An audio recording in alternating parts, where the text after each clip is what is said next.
আসলে আমি গ্রামের একটা সহজ সরল মেয়ে। হুম আমি গ্রামেই পড়াশোনা করছি। গ্রাম থেকে আমি ডিগ্রি পাশ করার পর একটা চাকরি নেওয়ার জন্য এনজিওতে হুম এনজিও বিজ্ঞাপন দিল যে প্রশিক্ষে আর কি হুম উদ্যতন মাঠ কর্মী নিচ্ছে ডিগ্রি পাস। তো আমি সেখানে একটা অ্যাপ্লাই করলাম। তো ঢাকায় মিরপুরে এসে ওখানে আইডিয়াল গার্লস কলেজ ওখানে পরীক্ষা দিলাম। ভালো রেজাল্ট করলাম, চাকরিটা হয়ে গেল আমার। তো আমি রংপুরে, আমার দিনাজপুর রংপুরে আমাদের অ্যাপার্টমেন্ট দিল গ্রাম সাইডে। ওখানে আমি চাকরি করতে কষ্ট হয়, হুন্ডা চালাতে পারি না, হুম ঠিক মতো নামাজ পড়া যায় না, অনেক হার্ড ডিউটি। আর বয়সও তো আমার না, সবেমাত্র ডিগ্রি পাস করেছি। সব মিলিয়ে ঝিলিয়ে খুব অসুস্থ হয়ে পড়লাম। সেটা ঢাকা চলে এসলাম, যে ঢাকা এসে একটা কিছু করবো ছোটখাটো। তারপর ঢাকা এসে আর চাকরি করলাম না, যে ঢাকা কিছু রিসার্চ আছে ওখানে কাজ করি। আমার চাচাতো বোন আছে, ও ভালো একটা অবস্থানে আছে, ওর ওখানে থাকি। আমার একটা বান্ধবী আমি। তারপরে যে ভালো একটা কিছু করবো এই চিন্তা ভাবনা, সরকারি জব করি বা ভালো একটা কিছু করতে চাচ্ছি।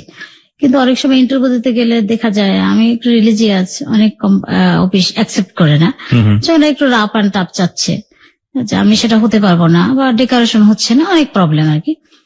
চিন্তা করলাম তাইলে রিসার্চে কাজ করি। তো রিসার্চে কাজ করি মাঝে মাঝে, আবার বসে থাকি।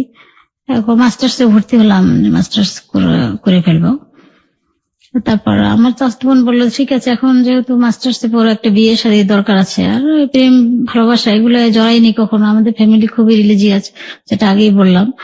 তো ঠিক আছে, একটা বিয়ে শাদী করলে হয়তো বাসা ঠাসা পাওয়া যাবে, প্রবলেম হবে না, একটা মেয়ে মানুষের জন্য যা হয় আর কি শহরের জীবনে। তারপরে ও অবশ্য ভালো একটা বিয়ে হয়েছে, খুব হ্যাপি ওর ফ্যামিলিকে নিয়ে, ওর হাজবেন্ডকে নিয়ে, কনজুগাল লাইফটা। তো ও যেখান থেকে বিয়ে হলো ওখানেই আমার একটা ছবি ও দিল। মানে আপনার চাচাতো বোন একটা সিভি আপনার, ও যেখানে বিয়ে হয়েছিল মানে কোথায় বিয়ে ওই হয়েছিল? ম্যারেজ ক্লাব ওটা। আচ্ছা, ম্যারেজ ক্লাব থেকে আপনার চাচাতো বোনের বিয়ে হয়েছিল এবং আপনার চাচাতো বোন সেই ম্যারেজ ক্লাবে আপনার একটা সিভি দিল।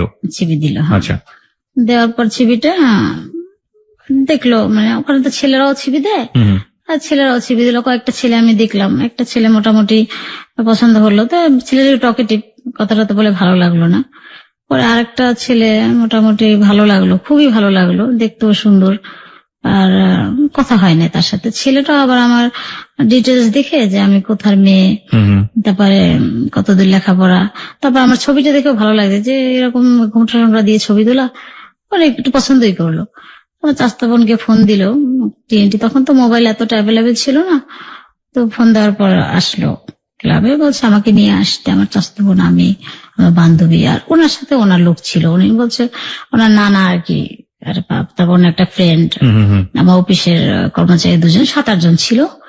তারপর বলে যে চলেন আমরা কিছু খাওয়া দাওয়া করি, কথা বলি। তারপর একটা রেস্টুরেন্টে নিয়ে গেল, ওখানে গিয়ে আমরা খাওয়া দাওয়া করলাম, কথাবার্তা বললাম। উনি আমার সাথে একটু পার্সোনাল কথা বললো, সবাইকে সরিয়ে, যে আপনি আসলে, আমি তো আপনাকে খুব লাইক করছি, কারণ আমি একটা নামাজি মেয়ে বিয়ে করবো করে আমার টেন্ডেন্সি ছিল, এই জন্য আপনাকে আমি লাইক করছি। চেহারাটা ব্যাপার না, আর মানুষের সৌন্দর্য দিয়ে সবসময় সব হয় না।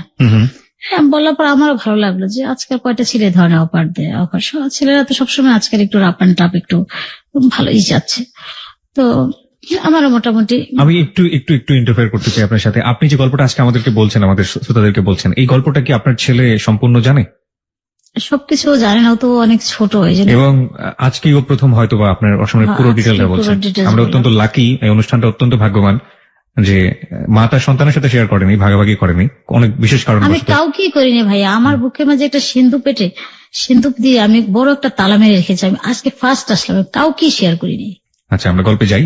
আপনি যেখানে ছিলেন, যে ওই ছেলের সাথে আপনি মিট করলেন, ছেলেটা বললো যে আপনাকে তার ভালো লেগেছে কারণ আপনি নামাজি। তারপরে কি হলো? তারপরে আমি চিন্তা করলাম, ঠিক আছে, বাসায় এসে দেখলাম ছেলেটা খুবই সুন্দর, খুবই আমার ভালো লাগছে। যে আমি একটা আনমেরিড মেয়ে, সে একটা আনমেরিড ছেলে, আমার ভালো লাগছে, বলছি ভালোই তো লাগে।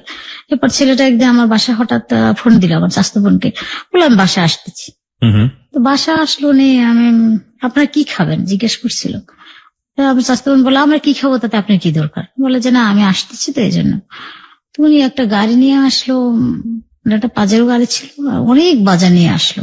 এসে যখন আমার নিচতলায় দারোয়ানকে বললো যে 4 তলায় যে ম্যাডাম থাকে ওনাকে একটু ডেকে দেন। এখন 4 তলায় থেকে আমার চাচতো বোন, আমি তো আর বাসার কিছুই না, আমি একজন গেস্ট হিসেবে।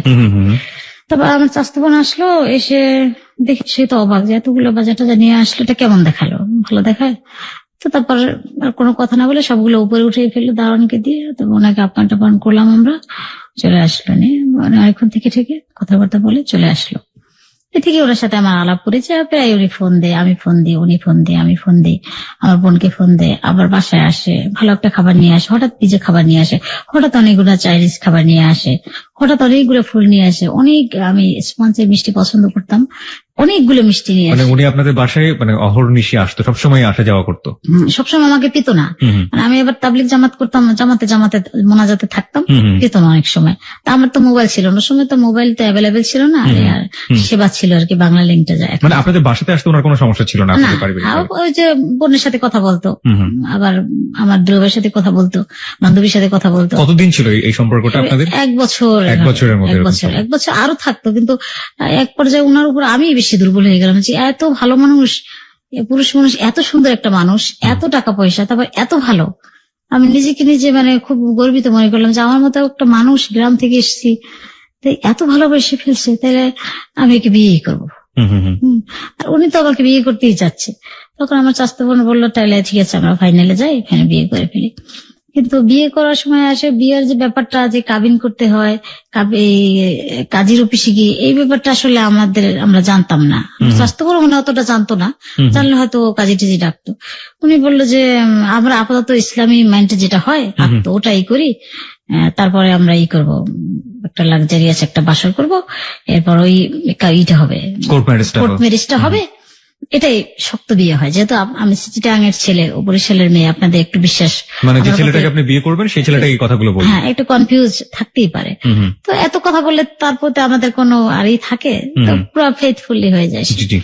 তারপরে ও একটা স্টাম্প নিয়ে আসলো আত্মর পর, স্টাম্পে ওর সিগনেচারটা দেওয়াই ছিল।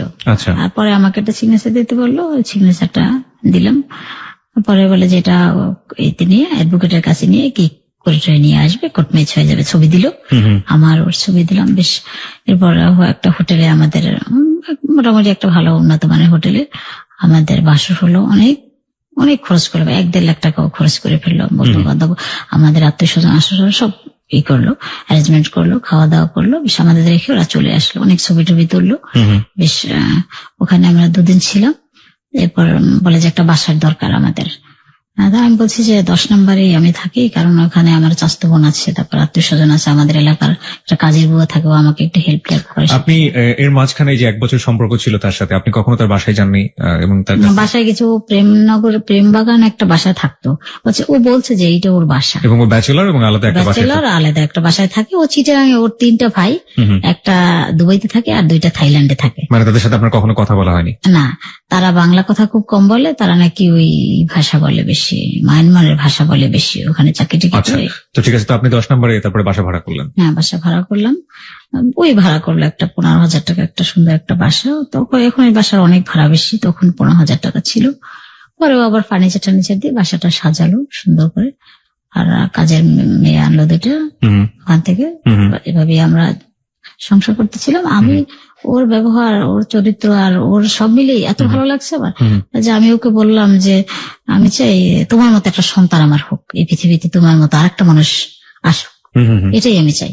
কারণ এত ভালো মানুষ আমার লাইফে আমি দেখিনি, এত সুন্দর কথা, এত মিষ্টি ভাষা, এত সুন্দর চেহারা, এত দাতা, এত দানশীল, যে দেখে সেই। আমার কাজের বুয়া বলতেছে আল্লাহ এই মানুষটা ফেরেশতা। তারপর আমার স্বাস্থ্য বলে বলে মনে হয় মানুষ নেই, ফেরেশতাই, এরকম বলতো। দেখতেও খুবই সুন্দর।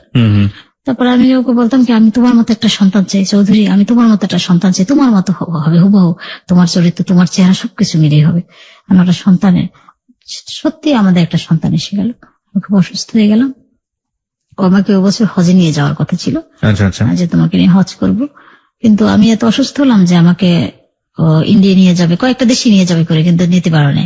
আমি খুব অসুস্থ হয়ে গেলাম, শুধু বমি করে ভালো লাগে না, চোখ বেঁধে বসে থাকি। চোখ বেঁধে বসে থাকেন কেন? যাকে দেখি তাকেই বমি আসে। আচ্ছা আচ্ছা। আর ফ্রিজটার দিকে তাকালেই বমি আসে আমার। এই জন্য চোখ বেঁধে শুধু ওই কোরআন শরীফ পড়ি আর তজি পড়ি আর চোখ বেঁধে রাখি, কোথাও তাকাই না, গন্ধ সহ্য করতে পারি না কোনো গন্ধ এগুলো। পরে এখন এত অসুস্থ আমি আর কিছুই খেতে পারি না, কোনো পানি খেতে পারি না, শুধু ওই কোকোকোলার তখন তো ওরকমের প্লাস্টিকের বোতল ছিল না, কাঁচের বোতল ছিল, হ্যাঁ ওইগুলা খেতাম। আর ওই চাইনিজ স্যুপ টুপ এইগুলা খেতাম। এই মানুষটা নিয়ে কোথায় যাবে, এটা নিয়ে ঘরে রাখাই ভালো, এই জন্য আর কোথাও বের হতেন না। তবে রাতে ওই একটু গাড়ি ছিল, গাড়িতে নিয়ে আমাকে ঘুরতো, আবার হোন্ডায় ঘুরতো, এই করতাম। বেশ খুব হ্যাপি। আমি নিজে ধন্য মনে করতাম। একটা মেয়ে আর কি চাওয়ার থাকে ভাই বলেন?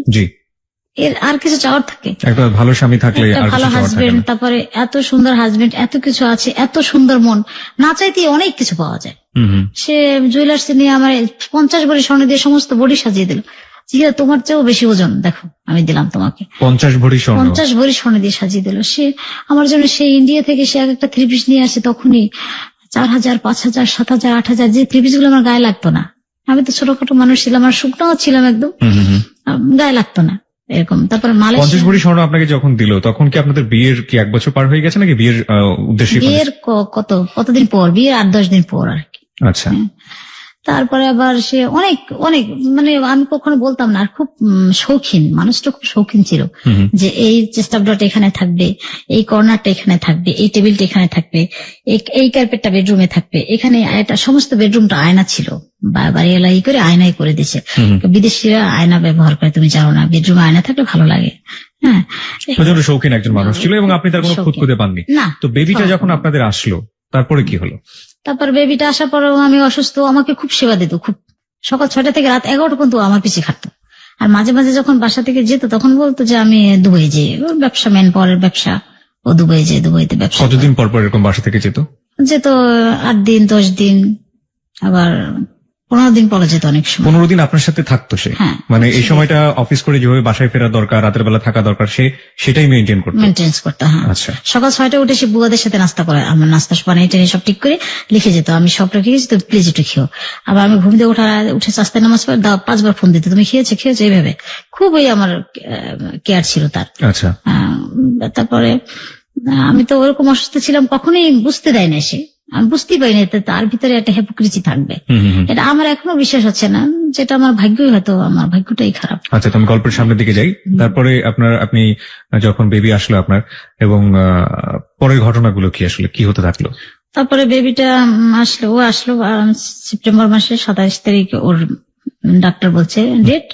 তারপর ও 12 তারিখে বাসায় এসছে। 12 তারিখ বাসায় এসে আমাকে অনেকগুলো টাকা দিল, বলে এই টাকাগুলা যদি তুমি অসুস্থ হও, ক্লিনিকে তোমার তো কাছাকাছি লোক নেই, নাজমার মা আমার কাজে বউ, ওকে নিয়ে, আর 3-4টা নাম্বার দিল, ট্যাক্সি ক্যাবের নাম্বার, একটা ফোন করলে যেটা আসবে। অনেকগুলো টাকা মানে কি পরিমাণ টাকা দিল আপনাকে? আমাকে 40-50 হাজার টাকা দিচ্ছ। আচ্ছা। এতগুলো টাকা আমি নিবো না, বলছি এতগুলো টাকা তো দরকার নেই, তুমি তো চলে আসতেছো 26 তারিখের আগে, অল্প কিছু টাকা দাও, এটা বাড়ি ভাড়াটা থাক, আর আমি ক্লিনিকে যাবোই। বলে না, রাখো এরকম বলতেছে। আমি বলছি না, এত টাকা রাখবোই না, তাহলে তুমি আসবে না, তাহলে তুমি দুবাই থাকবা, বাচ্চা হওয়ার সময় আসবে না। এই বলে আমি টাকা রাখিনি, আমি 20,000 না 16,000 না 20,000 টাকার মতো রাখছি একটা বান্ডিল, আর ওগুলো দিয়ে দিচ্ছি ওকে। না, এতগুলো টাকা রাখবো না। কেন, তোমার বিশ্বাস নেই আমি আসবো? না, তুমি আসবে না। বলবো যে টাকা দিয়ে এসছি ওকে, সবকিছুতে আসি, আমি যাবো কেন? আপনার কেন মনে হলো সে আসবে না? এতগুলো টাকা দিয়ে যাচ্ছে কেন, হয়তো আসবে না। টাকা না থাকলে তো অবশ্যই আসবে, যে কিভাবে ক্লিনিক থেকে আমি আসবো, এজন্য আমি টাকা রাখিনি। ওই সময় ওকে দেখলাম, ও আলমারিটা খুলে, আমি তো চোখ বেঁধে রাখলাম। ওই রাত্রেও আমার কাছে থাকলো না। আসার পর আমাকে বলে আজকে থাকা যাবে না, খুব একটা কাজ আছে, অফিসে অনেক সমস্যা হয়ে গেছে, সে থাকা যাবে না। তো আমি চোখ বেঁধে একটু চোখ খুলে দেখলাম আলমারিটা, আমার কাঠের আলমারিটা খুলছে। আলমারিটা খুলে কি জেনে নিল, ওর অনেক কাগজপত্র নিয়ে ভাবছি নিয়ে গেছে, কিন্তু না, ওইটা অনেকগুলাই ছিল, অ্যালবাম ছিল, ওই 4টা অ্যালবাম ও নিয়ে গেছে। আপনাদের ছবির অ্যালবাম? হ্যাঁ, ছবির অ্যালবামটা ও নিয়ে গেল। এত ছবির অ্যালবাম, মানে এত ছবি, অনেক ছবি তুলছে, অনেক, ও খুব বললাম না খুব শৌখিন, অনেক ছবি তুলতো। আমার পাওয়াটা নিয়ে অনেক ছবি তুলছে, পাওয়া সাজিয়ে অনেক ছবি, হাত পা সাজিয়ে, মালয়েশিয়ান ড্রেস পরে, জাপানের ড্রেস পরে, যত ধরনের ড্রেস আছে, স্কার্ট পরে, প্যান্ট শার্ট পরে, বোরখা পরে, সব ধরনের ছবি তুলছে। আচ্ছা, ওকে। তো তারপরে কি করলো? তারপরে ওই যে ও কিন্তু আমি কিন্তু তখন বুঝি না যে ও অ্যালবাম গুলো নিয়ে গেল। আমি তো, ও 12 তারিখ চলে গেল, যত দুবাই গেছে, আসবে 26 তারিখ, ও আর আসে না। 26 তারিখ রাত্রে আমি অসুস্থ হয়ে গেলাম। তখন আমি নাজমা আমাকে বললাম, তুমি তাড়াতাড়ি ফোন করো। ও ওই বেডরুম থেকে ফোনটা আমার কাছে নিয়ে ফোন করছি, একটা 2 নম্বরে ফোন দিচ্ছি, একটা ধরছে একটা ড্রাইভার, বলছে ভাই এই বাসে আসেন, 903 নম্বর বাসে আসেন। আসলো, নিচতলায় গাড়িটা ওয়েট করতেছে, আমি সুস্থ মানুষ গিয়ে গাড়িতে বসলাম, মানে আমাকে ক্লিনিকে নিয়ে গেল। আমার ছেলেটা হলো 3:45, সিজারে বাচ্চাটা হলো। মানে আমাদের ডান পাশে যে বসে আছে হিম চৌধুরী, সে পৃথিবীতে আসলো। আচ্ছা, আসলো, মুখটা একেবারে বাবার মতো, মাথায় কি ঝাঁকড়া চুল, অনেক চুল মাথায়, দেখে আমার খুব ভালো লাগলো যে আমি একটা ছেলে সন্তান চেয়েছিলাম, আর আমার এত সুন্দর ছেলে হলো, আমার আর কোনো চাওয়া পাওয়া নাই পৃথিবীতে, আর আমি মা হয়ে গেলাম। এই অবশ্যই শ্রোতা আপনাদের বলে রাখি, হিম আমার ডান পাশে বসে আছে এবং হিমের মাথায় আসলেই ঝাঁকড়া চুল, ওর মাঝে মাঝে ওর মাথায় আমি হাত ফেলাতে খুব লোভ সামলাতে পারছি না। যাই হোক, বলুন তারপরের কাহিনী।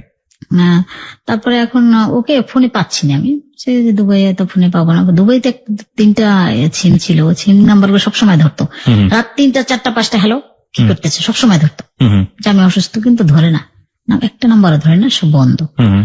তারপরে চিন্তা করলাম যে কোনো সমস্যা হইতে পারে, প্রবলেম হইতেই পারে ব্যবসায়িক লাইফে। আমি আল্লাহ আল্লাহ করতেছি যে যাক, অসুস্থ, ডাক্তার আসে জিজ্ঞেস করতেছে ওর বাবা আসবে কখন। এখন স্যুপ নিয়ে আসছে আমার কাজের বুয়াটা, আপনি এটা খান। তা ডাক্তার বললো আজকে কিছু দিন না, কালকে সকালে দিন, সিজারে মানুষ তো কালকে সকালে খাবে। সকালে খাওয়াটার পরে এখন আমি বলছি আমার কাছে মোবাইল নেই, বাসায় মোবাইল, নাজমার মা মোবাইলটা নিয়ে আসেন। সে আবার রিক্সা ভাড়া করে বাসায় এসে মোবাইলটা নিয়ে গেল, ফোন করলাম ধরে না, ওদিনও সারাদিন আর ফোন ধরলো না।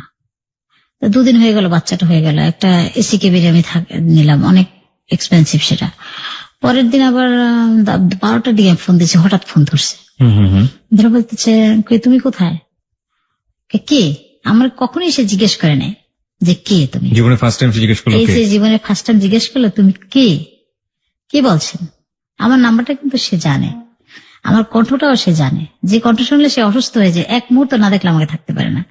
সে মানুষটা বললো যে কে বলছেন, আমি বলছি তুমি আমাকে চিনো না, আমি হীরা, কি তোমার কি অবস্থা, জিজ্ঞেস আমার কি অবস্থা, জানো আমার একটা ছেলে হয়েছে, আমি খুব হ্যাপি।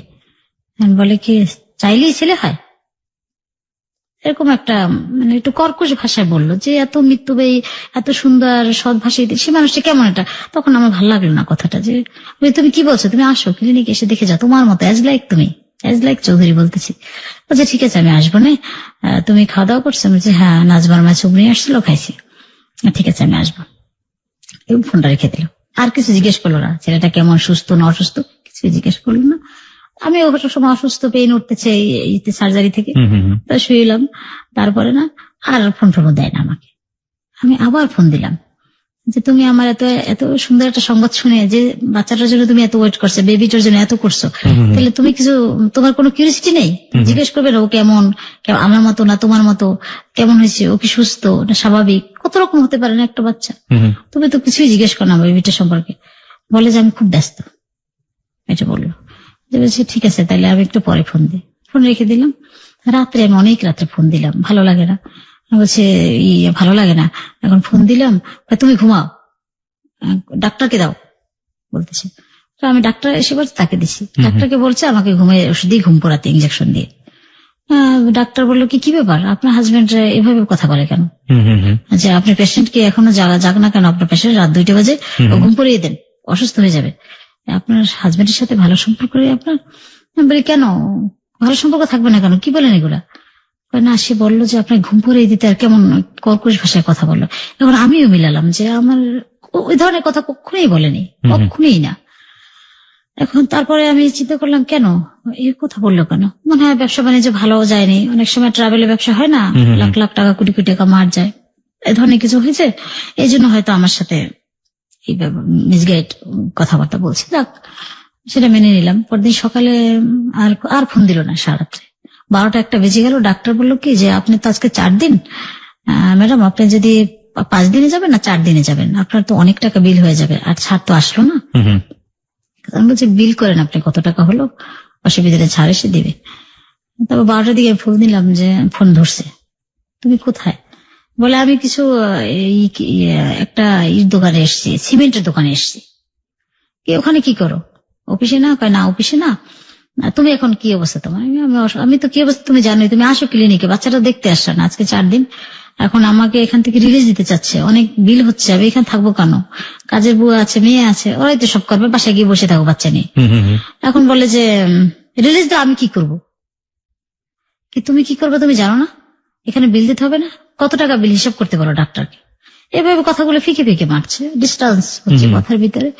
তো তখন আমি বুঝতে পারি না যে মানুষটা এত চেঞ্জ, এত সহজে এত মানুষ এভাবে চেঞ্জ হয়ে যায়, আমার নিজের কাছে এখনো বিশ্বাস হয় না। তারপরে আর কথাটা বলিনি, ফোনটা রেখে মনটা নষ্ট হয়ে গেল। অনেকক্ষণ দোয়া পড়লাম, আয়াতুল কুরসি বললাম, যে আল্লাহ ও এইভাবে কথা বলছি কেন, তাহলে আমার লাইফটাই কি কোনো ঝড় তুফান আসবে? না, এটা ভুল চিন্তা, মানুষের মন হতেই পারে খারাপ। আবার এটা চিন্তা করে নাজমা মাকে বললাম বাসায় যাও, বাসায় গিয়ে কিছু খাবার দাবার নিয়ে আসো, তা কালকে আমরা যাই, তোমার সাহেবকে ফোন করি। পরে রাতে ফোন করলাম, আমি কবে যাবো? বলছে বিল আসছে কত? 22,000 কত টাকা জানি আসছে। বলছে তোমার অ্যাডভাইস গুলা, বার্থ সার্টিফিকেট, তোমার ছেলে হয়েছে, তুমি তখন ছেলের মা, মানে এরকম জেদ করে কথা বলছে, তুমি তখন ছেলের মা, আমি তোমার কে, তাহলে তোমার অ্যাডভাইস, তোমার ছেলের বার্থ সার্টিফিকেট, এগুলো সব নাও না, এগুলো সব ঠিক করে রাখো, কালকে আমি টাকা নিয়ে আসতেছি। তার ডাক্তার বলে যে কে সিগনেচার করবে? আমি আর মনে দোষ নেই, আমার সিগনেচার আমি দিই না, আমার হাজবেন্ডের দেরি হচ্ছে, আমি সিগনেচার করে দিই, সব কাগজপত্র আমাকে দিয়ে যান। ও এসে আসতেছে, ও আবার বলে আমি আসতেছি। ও আসছে, ও আর ওদিন গাড়ি নিয়ে আসে না, হোন্ডায় আসে না, ও আসছে লোকাল গাড়িতে নেমে, তারপরে ও আসছে রুমে, আমার রুমে এসে ঢুকে কোনো কথা বললো না।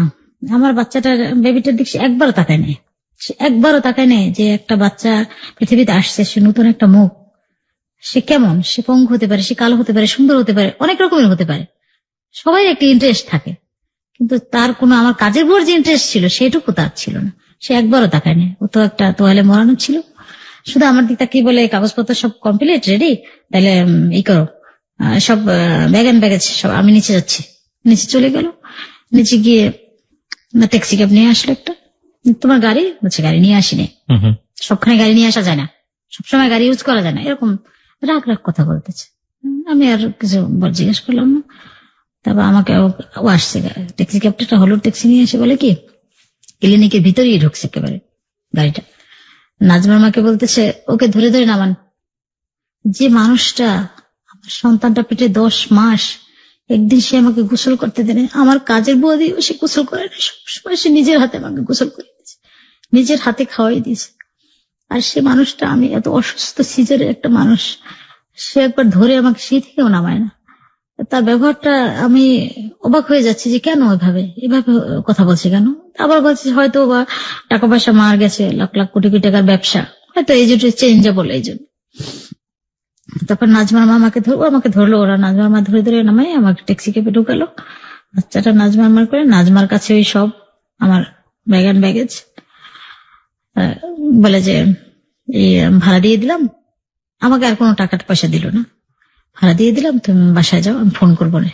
বাসায় আবার TNT লাইন ছিল, তখন তো আর মোবাইল, আমার একটা মোবাইল ছিল, আর TNT লাইনটাই বেশি ইউজ করতাম, তখন এত অ্যাভেলেবেল মোবাইল ছিল না। তারপরেও আর ফোন দিল না। ওই দিন রাতে চলে বাসায় এসে দেখি কোনো খাবার দাবার নেই, না জানা সব নষ্ট করে ফেলছে ওরা। তারপর এখন কি খাবো, দোকানে গেলাম, গিয়ে কিছু চাল কিনলাম, ডাল ঠান কিনলাম, বাকিতে আনলাম, যে দোকানে কোনো টাকাই দিল না আমাকে, শুধু ট্যাক্সি ক্যাবের ভাড়াটা দিয়ে আর ক্লিনিকের বিল দিয়ে চলে গেল। আর বাচ্চা একটা দুধও কিনে দিল না, বাচ্চা দিকে তাকাই নিয়ে এসে। তারপরে দোকানদারকে বললাম যে ভাই কি ম্যাডাম আপনি আসছেন কাজে? আমার একটা প্রশ্ন, সেটা হচ্ছে যে বাচ্চাটা আপনার যখন পেটে আসলো, হ্যাঁ, তখন তো সে আপনার সাথে কোনো খারাপ ব্যবহার করে না, বাচ্চা আসার পরে, মানে পৃথিবীতে ও আসার পরে ও কেন এরকম হয়ে গেল? আপনার কি মনে হয়? আপনি কিছু জানেন না ব্যাপারে, যে ও চাইতো না একটা ছেলে হোক, বা এরকম কোনো ব্যাপার স্যাপার কি ছিল? এমনি ও মেয়েদের পছন্দ করতো, কিন্তু পছন্দ করলেও ওর তো মেয়ে পছন্দ করলে আমার ছেলে হয়েছে তাই বলে কি বাচ্চাদের তাকাবে না? সে তো একটা নিষ্পাপ একটা ব্যক্তি, তার কি অপরাধ, তাই না? সেটার জন্য এরকম আচরণ সে কেন করবে? আমরা সামনের দিকে যাই, আর স্টোরিটা আমরা সামনের দিকে যাই, তাহলে বুঝতে পারবো আসলে কাহিনীটা কি ছিল। তারপরে আপনি কি করলেন? তারপরে দোকানে গিয়ে আমি চাল ডাল কিছু কিনলাম, যে কাজে মেয়েটা কি খাবে, আমি তো আর ভাত টাত খাবো না, আমি তো একটা স্যুপ খাবো না, তো ওরা কি খাবে দুজনে। চালটা কিনে আমি আর আসতে পারি না, হেঁটে হেঁটে। দোকানদার একটা ছেলে একটা ফাইল বুকাতে বলে আপনি অসুস্থ, পিছনে যাচ্ছেন কেন? আপনি তো শুধু পিছনেই যাচ্ছেন, দেখি আমি সামনে আসতে পারি, পিছনে যাচ্ছে। উনি আমার ব্যাগটা তলায় নিয়ে আসলো, আমাকে উঠিয়ে দিয়ে গেল। আপনি খুব অসুস্থ? বলছি হ্যাঁ। তারপরে রান্না বান্না করলো, খাইলো, রাত্রে আর ফোন টোন দিল না। আমি অনেকবার ট্রাই করলাম, ফোনে ধরে না। ওর যে বাসার নাম্বার গুলো দিল, একটা নাম্বারও ধরে না। ওর যে একটা স্পেশাল নাম্বার থাকে ওর, ওইটা আর কোন নাম্বার না ওইটা খোলা থাকবে, ওটাও বন্ধ। ওর যে অন্য অন্য নাম সব নাম্বার গুলোই বন্ধ, অফিস কোনো নাম্বারই ধরছে না। তাহলে কি হলো? মানুষটা কি মারা গেল, অ্যাক্সিডেন্ট হলো? কিভাবে জানবো এই মানুষটা কোথায়? এদিকে আমার হাতে কোনো টাকা নেই, বাচ্চার দুধ নেই, ও ব্রেস্ট ফিডিং হচ্ছে না, আমি তো খাচ্ছি না, না খেয়ে থাকতেছি, টেনশন, ব্রেস্ট ফিডিং হচ্ছে না, ওকে ল্যাক্টোজেন খাওয়াচ্ছি। এখন কি খাওয়াবো বাচ্চাকে? আমার হাতে টাকা নেই, ওর কোনো সংবাদ নেই, ওকে খুঁজেই পাচ্ছি না। ও কোথায় যেতে পারে আপনার কি ধারণা ছিল? ও তো বাংলাদেশি ছিল তখন। হ্যাঁ, ও বাংলাদেশেই ছিল, কিন্তু ওর যে অফিসে ফোন দেওয়ার পর বলছে কি বস দুবাইতে আছে, চলে গেছে। হ্যাঁ, বস চলে গেছে, বস বাংলাদেশে নেই। আচ্ছা, কিন্তু আসলে ও বাংলাদেশি, ও বাসায়। আচ্ছা, যাই হোক, সেটার কাহিনী আমরা পরের দিকে যাই। তারপরে আপনি কি করলেন, কিভাবে এই সমস্যার সমাধান করলেন? তারপরে আমি ওর যত পরিচিত অফিস আছে সবখানে যাই, যে ওনার অফিস গেছি, মতিঝিলের অফিস ওটা গেছি। বলছি যে অফিসে লোকজন কোথায়? বলে ওনার তো 1 সপ্তাহ হলো অফিস ছেড়ে দিয়েছেন, ওনারা আর ব্যবসা করবেন না, ওনারা দুবাইতে অফিস নিয়েছেন। সে এত তাড়াতাড়ি, হ্যাঁ, বাড়িওয়ালা টুলেটও লাগাই দিল বললো। তারপর সেখান থেকে চলে আসলাম। তারা তো আর কোনো ইনফরমেশন দিতে পারলো না আমাকে, এই যে উনি কোথায় আছে না আছে। চিন্তা করলাম যে কোথায় যাই, কার কাছে যাই, কার কাছে গেলে সাহায্য পাওয়া যায়, ওনাকে পাওয়া যায়। এক তো ওর চিন্তা, এদিকে ওর চিন্তা, সারা রাত ওর দিক তাকিয়ে থাকি। আবার চিন্তা করি যে তাইলে এখন এভাবে কিভাবে বাঁচবো? আমি নিচতলা বাসায় কখনো থাকিনি, কষ্ট করিনি, কি করে করবো? বাচ্চাটা নিয়ে কোথায় যাব? একটা মানুষকে আশ্রয় দে, বাচ্চা সহ কেউ দে, কি করবো? বাসা ভাড়া তো বাকি পড়ে যাচ্ছে। হ্যাঁ, বাসা ভাড়া পড়ে যাচ্ছে। তাহলে বাইরে দেশে যাই, দেশে গিয়ে ওকে রেখে এসে আমি একটা কাজ বাজ করবো, এই চিন্তা ভাবনা। আবার বলে না, আমি অ্যাক্সিডেন্ট করবো, আমি মারা যাবো, আমি জঘন্য জীবন মেনে নিতে পারবো না, বাচ্চা কষ্ট করবে, আমি কষ্ট করবো, ও থাক, আমি মারা যাই, ও একজন পালবে ওকে। কিন্তু আমি ডায়েরিতে আবার কিছু লিখছি যে কি করবো এখন, আমার জীবনটা 4-5টা পৌঁছে গেল, আমি কি তাহলে অ্যাক্সিডেন্ট করবো? বাড়ি ছিল আমাদেরই বিমানবালা, উনি একদিন এসে ওই ডায়েরিটা খুলে দেখছে। আমি খেয়াল করি না, নামাজ পড়তেছিলাম, তো দেখার পর উনি বললো কি যে আপনি এই আমার বাসায় একটু দেখা করে, ও আপনি তো নামতে পারবেন না, আপনার কাজে মেয়েটা একটু পাঠিয়ে দিন। ওই কাজে মেয়েটা পাঠিয়ে দিলাম। বলে যে আপা, আপনাকে বাড়ি এলে যেতে বলছিল, কিসের জন্য যেতে বলছিল? আমি তো তুই গেলি কেন? বলে যে আপনার সাথে একটু কথা বলতে, আমাকে যাওয়ার পর কিছু বলে নাই, আপনাকে সে দেখে দেখে রাখতে বলছে। কি আমাকে দেখবে কি?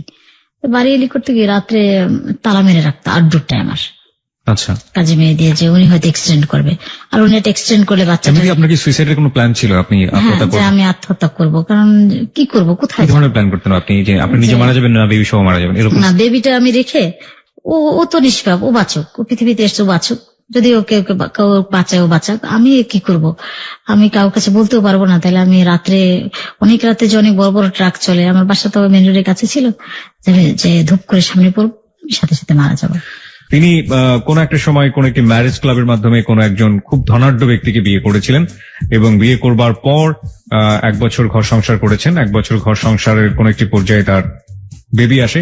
বেবি আসার পরে লোকটির মধ্যে তিনি উদ্ভট কিছু আচরণ দেখতে পান, এবং যেটা কোনোভাবেই তিনি মানতে পারছিলেন না। তিনি সিদ্ধান্ত নিলেন যে তিনি সুইসাইড করবেন। গল্পের ঠিক এই জায়গাটাতে আমরা ছিলাম, হীরা চৌধুরী। বাকিটুকু আমরা শুনতে চাই। আপনি কখনো কখনো বলছিলেন যে আপনি বড় বড় ট্রাকের সামনে ঝাঁপিয়ে পড়ার চিন্তা ভাবনা করেছেন, কখনো সন্তানকে নিয়ে ঝাঁপিয়ে পড়ার চেষ্টা করেছেন। তো সেখান থেকে সামনের দিকে আসলে কি হলো? তারপর চিন্তা করলাম, হ্যাঁ, সুইসাইড করতে চেয়েছিলাম, কিন্তু অনেকবার মনে হয়েছিল যে সুইসাইড করব, এভাবে কিভাবে বাঁচবো, বাচ্চার কোনো রাস্তাই ছিল না। আপনার বাড়িওয়ালা তখন ওই যে বললো যে তখন উনি একটা বিমানবালা ছিল, উনি ওনার কাজের মেয়ে দিয়ে আমার আউটডোরটা তালা মেরে রাখতো 12টার পর। আর যখন আমি দরজা ধাক্কা দিতাম তখন খুলতো না। এভাবে 5-7 দিন হওয়ার পর আমি চার্জ করলাম যে আমার দরজা কি বাইরে থেকে লাগায়, আমি বাসা ভাড়া দেই না। তো উনি বললো, তারপর উনি এসে বললো যে আপনি নাকি এভাবে চিলেচিলি করেন, আমার বাসায় থাকতে হলে এভাবে দরজা বাইরে দিয়ে লক হয়ে থাকবে, কারণ আপনার যে অবস্থা আমার ভালো লাগছে না।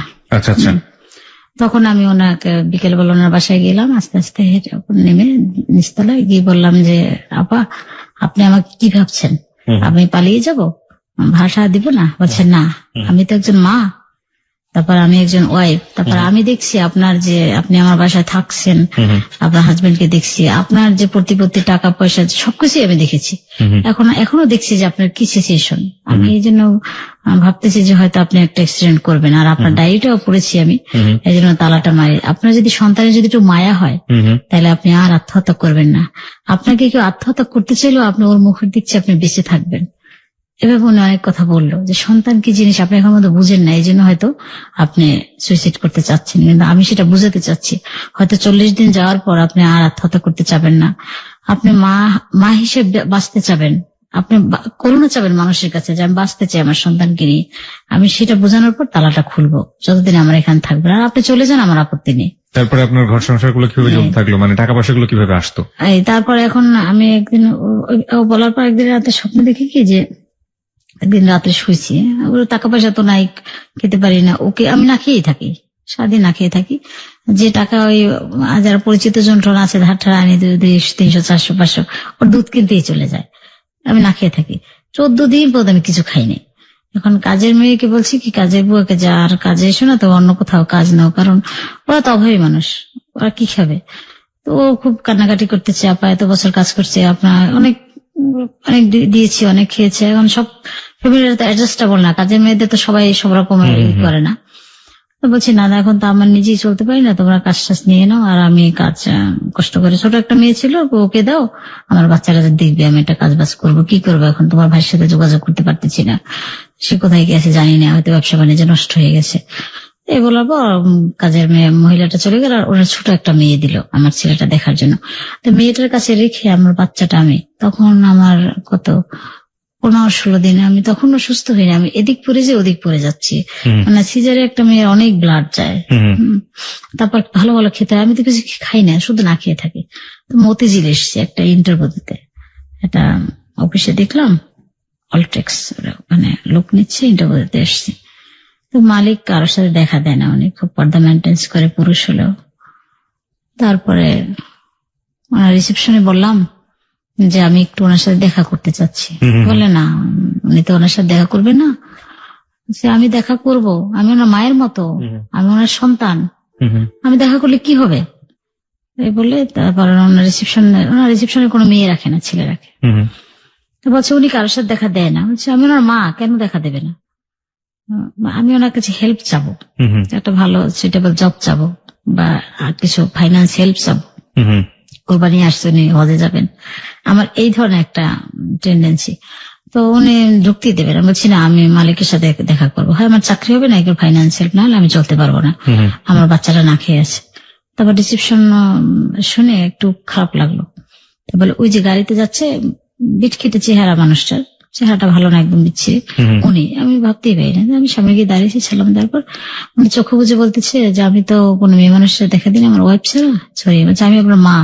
তখন উনি তাকাইল আমার দিকে, আপনার বলেন মা আপনার কি? তো বললাম যে আমি একটা ভালো জব চাচ্ছি, এই মুহূর্তে তো ভালো জব নেই, তাহলে আমার বাচ্চাটা না খেয়ে আছে, আমি কি করব?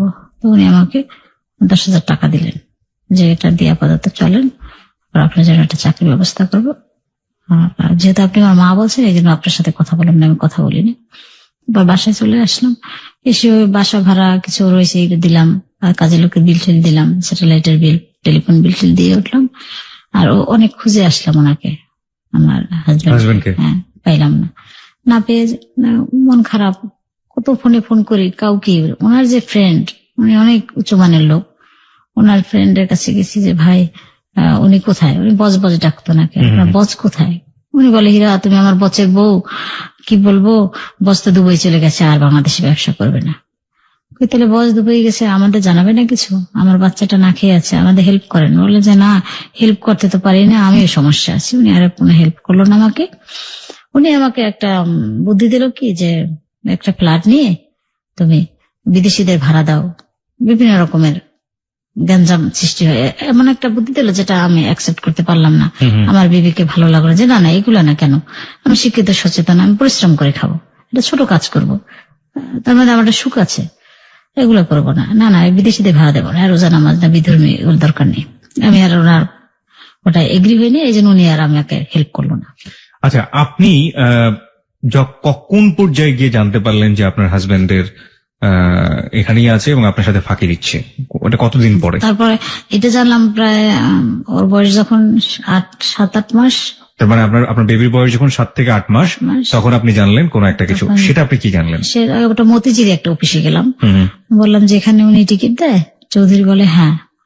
আচ্ছা, আমি ওনাকে খুঁজছি। কেন, আপনি কি আদম? আমি বলছি না, আমি ওনার ওয়াইফ। তা বললো কি বলছে, ওনার তো ওয়াইফ আছে, বাচ্চা আছে। ওই লোক বলছে যে ওনার ওয়াইফ আছে? হ্যাঁ, বাচ্চা আছে। আপনি কিসের ওয়াইফ? ওনার মেয়ে এত বড় বড়, ওনার মেয়ে তো 2টা বার মেট্রিক পরীক্ষা দিবে, ছেলেও তো বড় হয়েছে, ছেলেও তো মানে 2-3-4 পরে, এটা বললো। তা আমি বিশ্বাসই বলছি না, এটা মিথ্যা কথা। আপনি বিশ্বাস করেন না, আপনাকে বাড়ির ঠিকানা দিয়ে চলে যান। তো বাড়ির ঠিকানা দিল, ওই ঠিকানা বাসায় এসে মিলিয়ে দেখলাম ঠিকই, ওই যে বলছে এটা প্লট কিনছে, ওই ঠিকানাই এক ঠিকানা। আচ্ছা আচ্ছা। তারপরে আমি বাড়িতে গেলাম, ওই এলাকায় গিয়ে ঘুরে আসলাম, দেখলাম ঠিকই আছে। ওই বেরিয়ে আবার জিজ্ঞেস করলাম, দারোয়ান বললো হ্যাঁ সাহেব আছে। তা কেন যাবেন কি, বিভিন্ন প্রশ্ন করে। বলছি না, এমনি একটু কাজ ছিল, তো পরে আসবো। এবার চলে আসছি, কাটাই কাটাই চলে আসছি, আর যাইনি ভিতরে। কেন, আপনি কখনো যাননি ওখানে? না, কখনোই। আমাকে ও বলছে এটা প্লট, ওটা তো ফ্ল্যাট বাড়ি বলে না যে 5তলা বাড়ি, সেটা তো প্লট কিনছে। আপনি যখন জানলেন যে তার আরেকটা বউ আছে এবং তার ঘরে 2টা মেয়ে আছে, একটা ছেলে আছে, আপনি কখনো জাননি ওই ফ্যামিলিতে, পরিবারে? না, ওই জানার পর তো ওই গেলাম, গিয়ে ওই দেখে আসলাম বাহির থেকে যে এটা কনফার্ম কিনা। ভিতরে কখনো ঢুকেননি? ভিতরে কখনো ঢুকিনি, বই দিয়ে দেখে আসলাম। আর ওই বড় যে এটা গেটটা ফাঁক দিয়ে দেখলাম, ও বলছিল যে আমি সোফা কিনতে গেছিলাম, সোফা নিয়ে গ্যাঞ্জাম হলো, এত টাকা দাম, অত টাকা দাম। আমার 2টা সোফা ছিল, 8টা কিনতে গেলাম। তখন দোকানদারকে বলছিল আপনি এত দাম বলেন কেন ভাই, এর চেয়ে দামি সোফা আমার পার্কিং এ পড়ে আছে। দেখলাম ঠিকই অনেক দামি একটা সোফা পার্কিং এ। ওইটা মিলালাম যে ও তো ঠিকই বলছে যে পার্কিং এ দামি সোফা পড়ে আছে, তাহলে আপনার সোফাটা এত দাম কেন? তখন দেখে চলে আসলাম। কিন্তু আপনি ওই পরিবারের সাথে কখন গেলেন, যে আপনি পরিবারকে গিয়ে বললেন? তারপরে এসে আমি কি করলাম, যে আমি খুব জেদ ধরলো যে ও তো আসলে এগেনিস্ট হয়ে গেল আমার, এই ভালোবাসাটা তো নাই, ও এখন শত্রু হয়ে গেল, তাহলে ওর আর ভালোবাসা ধরে রেখে লাভ কি? আমার সন্তান নিয়ে কষ্ট করতেছি, আমার বাসা নেই, বাড়ি এলাকার নামাই দিল, সব জিনিসগুলো রেখে, অনেক দামি দামি জিনিস ছিল ঘরে, সব জিনিস মালয়েশিয়া আর সিঙ্গাপুরে ছিল, সবগুলা একটা ওই ফুলের তোড়া সব দামি ছিল, একটু যে দামি ছিল। আপনার বাড়ি ভাড়া দিতে পারছিলেন, সেই কারণে আপনার বাড়িওয়ালা ফার্নিচার রেখে আপনাকে নামিয়ে দিল। শুধু ওর বেবি কোটটা আনতে চেয়েছিলাম, যে শখ করে বানিয়েছিল, কিছুই দেয়নি উনি। মানে আপনার বাচ্চার বেবি কোটটাও আনতে দেয়নি? না, যে বাড়ি ভাড়া দিতে পারেনি, সব রেখে দিছে। আর পাশের ফ্ল্যাটের লোকজনের কাছে চাবি দিছে, ওনারা পরে বাড়িওয়ালার কাছে গেছিলাম যে টাকা কেটে আমার আর কিছু জিনিস, সব দামি ছিল আমার ঘরে, কিন্তু বাড়িওয়ালা বলে কি, ওই যে মহিলা ছিল মিথি, ও সব নিয়ে গেছে। ও বলছে ভাবি কি দেবে, আপনাকে দিয়ে বলে নিয়ে গেছে, কিছু পাইনি আর। তারপরে কি করলেন? শখের জিনিস চলে গেল। তারপরে এখন আমি খুব জেদ ধরলো যে ও আসলে তো এগেনিস্ট হয়ে গেল, কি ভালোবাসা, কি বাসলো, বাচ্চাটা আসলো আর আমাকে পথে বসাই দিয়ে গেল, আমি এটা জব করতে পারতেছি না, কোথায় রাখবো, ওর জন্য মায়াও হয়ে গেল, বাচ্চাটা দেখতে এখন কি সুন্দর হলো, কি করে রাখি, কোথাও রেখে আমি কোথাও থাকতে পারি না, চলে আসি মায়ায়। তারপর চিন্তা করলাম, আমি অনেক বন্ধু বান্ধবের সাথে আলোচনা করতে যে আমি কি করতে পারি, ওরা বলতেছে একটা চাকরি মামলা করে দেয়, ও তো আসলে চিট, ও তো একটা হিপোক্রিট, মামলা করে দেয়। আমার চাস্তো বোন যে বিয়ে ছিল, ও বেশি এগ্রি হয় না মামলায়, কারণ ও তো বিদেশ যাবে, সব ও সলভ করতেছে, সব কিছু দিচ্ছে, ফাইন্যান্স দিচ্ছে, তারপর ব্যাংকে। আপনার চাস্তো বোনকে আপনার হাজবেন্ড হেল্প করতো? হ্যাঁ, হেল্প করতো, কিন্তু না আগে হেল্প করতো, ওই যে ও যখন পালাই গেছে তখন আর সব কাগজপত্র মেনটেন্স পেপার দিয়ে গেছে, এখন ওই জন্য বেশি নড়ে চড়ে না, আমি আটাই ফেলাই তাহলে তো ও যেতে পারতেছে না, বুঝছেন? আচ্ছা, আমি ওর সাথে এখনো কনসাল্ট নেই না, যে না আমি আমার মতেই চলবো, নিজের বুদ্ধিতে পাগলও ভালো, আমি আমার বুদ্ধিতে চলবো। আপনি মামলা করলেন? তারপর লিগালিটি গিয়ে আমি একটা কমপ্লেন দিলাম যে এই ঘটনা, আমার বাচ্চাটা না খেয়ে আছে, আমাদের খোঁজ খবর নেই না, ও তো বেশ এস্টাবলিশড। তারপরে কি হলো?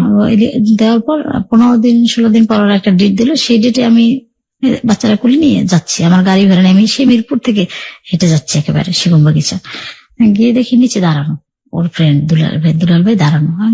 আপনি এখানে কেন? হিরা শোনো, আমি কিছু দেখেন, কি শুনবো? ওনা হাত ধরতেছে আমার, আপনার হাত ধরছেন কেন? আমাকে হাত ধরে হাতের ভিতরে অনেকগুলা টাকা মরে দিচ্ছে আমাকে, আমি টাকাগুলো ফেঁকে ফেলে দিচ্ছি, যে টাকা দিয়ে কি করবো, আমার সন্তান না খেয়ে আছে, আমাদের খোঁজ খবর নেন না, আমার বাসা সব জিনিস বাড়িওয়ালা রেখে দিল, আমি এখন রাস্তায় আছি, কোনো বাসা নেই, কাজে বুয়ার বাসায় উঠতে হচ্ছে আমার, টাকা দরকার নেই, আমি ওকে দেখবো না। উনি দাঁড়াও এরকম করো না, পাগলামি করো না প্লিজ, চৌধুরী একটা ভদ্র মানুষ, মান ইজ্জত মেরো না, ইজ্জত আর লোকের ইজ্জত দাও, এরকম বুঝে জানে। বুঝে যাওয়ার পর ঠিক আছে, আমি চৌধুরী কোথায়? বলছে আসবেনি, তুই আমার কথা শোনো। তো ওনার কথা শুনে বাসায় আসছে, আসার পর ও আর ওই দিন যায়, ও দূরে ছিল দেখে আমি খুব রাগান্বিত, সামনে আসে না। পরে অ্যাডভোকেটদের সাথে কথা বলছে যে ঠিক আছে, আমি আমার ওয়াইফের সাথে আপনার যেভাবে মানিয়ে দিচ্ছেন সেটাই আমি মেনে নেব। তা ওনারা বললো যে সব এগ্রি হয়ে গেল, ওনারা যে যে কন্ডিশন দেয় সবটাই এগ্রি হয়ে যায়।